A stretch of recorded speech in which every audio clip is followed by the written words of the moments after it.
Students, इससे last video में हमने बात करी थी total energy of an electron in an orbit. इस वीडियो में हम बात करेंगे कुछ और टर्म्स की जो कि रिलेटेड हैं एटम से, जैसे ऑर्बिटल फ्रीक्वेंसी ऑफ इलेक्ट्रॉन। मतलब जब इलेक्ट्रॉन किसी ऑर्बिट के अंदर रोटेट कर रहा है तो उसकी ऑर्बिटल फ्रीक्वेंसी कितनी होगी।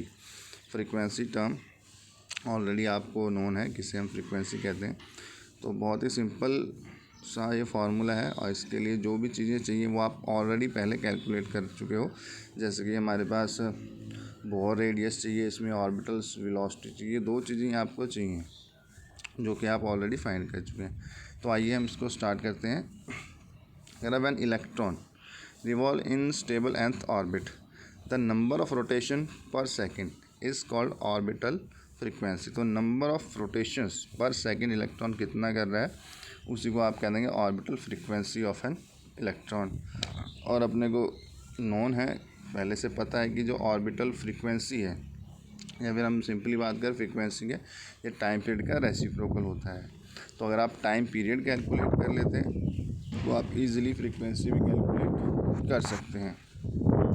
तो उसके लिए अगर हम बात करेंगे, हमारे पास सपोज यहाँ पे कोई न्यूक्लियस है Ze और इसके चारों तरफ ये कोई इलेक्ट्रॉन रिवॉल्व कर रहा है E, और ये हमारे पास ऑर्बिट का जो रेडियस है ये है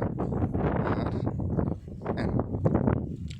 अब ये इलेक्ट्रॉन सपोज इस पॉइंट से रोटेट करता हुआ यहाँ तक अगर वापस आता है तो ये कितना डिस्टेंस कवर करेगा। तो ये डिस्टेंस कवर करेगा ये जो सर्कुलर पाथ है इसके सरकमफ्रेंस के इक्वल या पैरामीटर के इक्वल।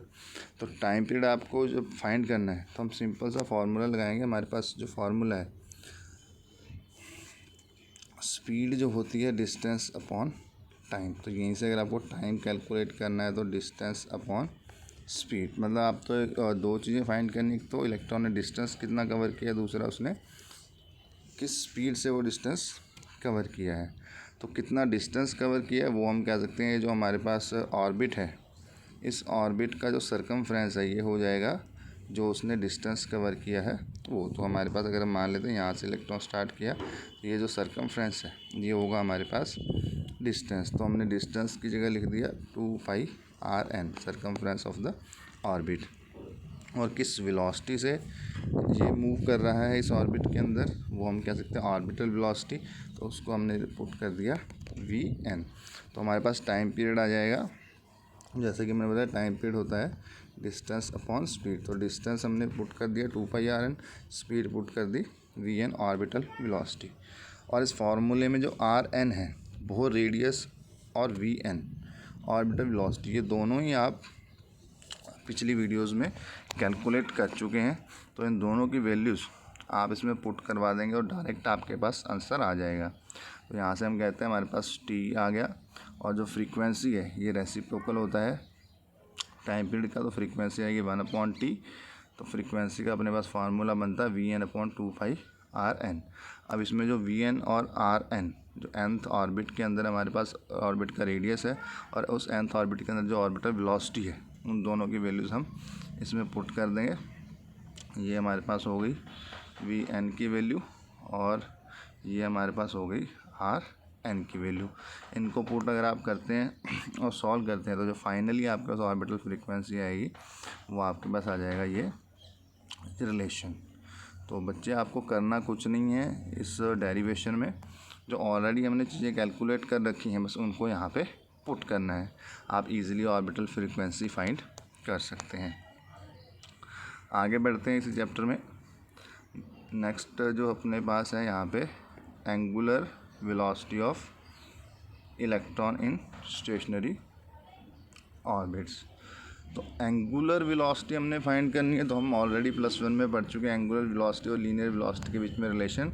तो अपने पास जो रिलेशन है, जो लीनियर वेलोसिटी है V, ये होती है R ओमेगा, और ओमेगा यहाँ पे जो अपने पास है ये होता है एंगुलर वेलोसिटी और V होती है लीनियर वेलोसिटी।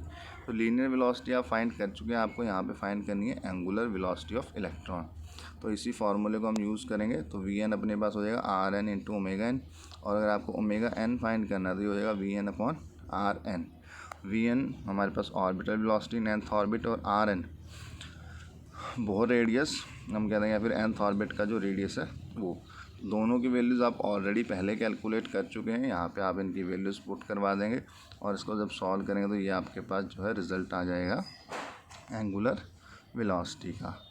तो बच्चे बहुत ही सिंपल हैं ये डेरिवेशंस। आपको सिर्फ अगर देखा जाए तो एक आर एन और वी एन, इन दो की वैल्यूज़ कैलकुलेट करनी आनी चाहिए। इसके बाद में आप जितनी भी डेरिवेशन है इस चैप्टर की वो ईज़िली कर सकते हैं।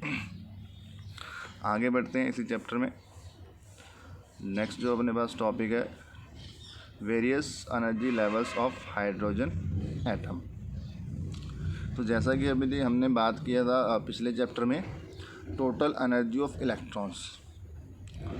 तो हमने एनर्जी निकाली थी इलेक्ट्रॉन की किसी भी ऑर्बिट के अंदर उसकी कितनी एनर्जी होती है।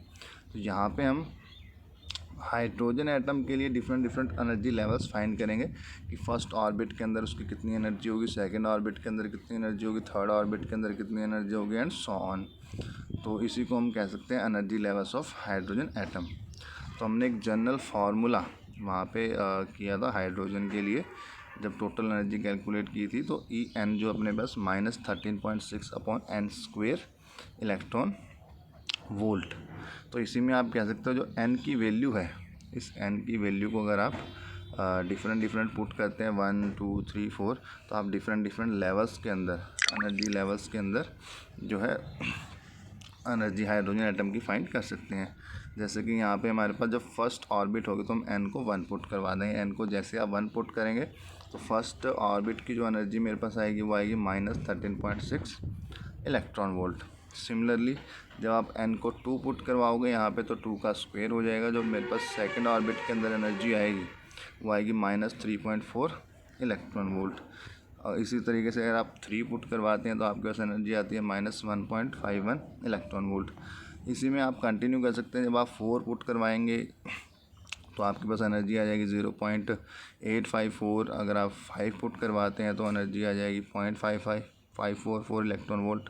और जैसे जैसे आप वैल्यू बढ़ाते जाएंगे एन की, वैसे वैसे ये जो एनर्जी है इसकी वैल्यू जो है धीरे धीरे डिक्रीज़ होती जाएगी, मतलब टूवर्ड्स ज़ीरो जाती जाएगी। तो यहाँ पे इसने शो कर दिया हमारे पास जो ये फर्स्ट ऑर्बिट है n = 1 पे एनर्जी हो जाएगी -13.6। फिर जो n = 2 है वहाँ पे -3.4 इलेक्ट्रॉन वोल्ट। n = 3 पे हमारे पास -1.51 इलेक्ट्रॉन वोल्ट। n = 4 पे जैसे -0.85। n = 5 पे -0.544। इस तरीके से अगर आप ऊपर जाते जाएंगे तो हमारे पास बहुत दूर जाके जो एनर्जी है वो कहीं ना कहीं ज़ीरो हो जाएगी। तो ये एनर्जी लेवल्स हमारे पास हैं हाइड्रोजन के, और ये आपको बहुत ही ध्यान से और कह देंगे लर्न करने हैं। बहुत इम्पोर्टेंट टॉपिक इस चैप्टर का है। मोस्ट ऑफ द न्यूमेरिकल्स जो आपके पास इस चैप्टर के आते हैं वो इस एनर्जी लेवल के ऊपर ही आते हैं। इन एनर्जी लेवल्स के साथ हम इनके अंदर जो डिफरेंट सीरीज़ हैं, Lyman, Balmer, Paschen, Brackett, Pfund, उन सीरीज़ को स्टडी करेंगे नेक्स्ट वीडियो में। तो इस वीडियो में इतना ही।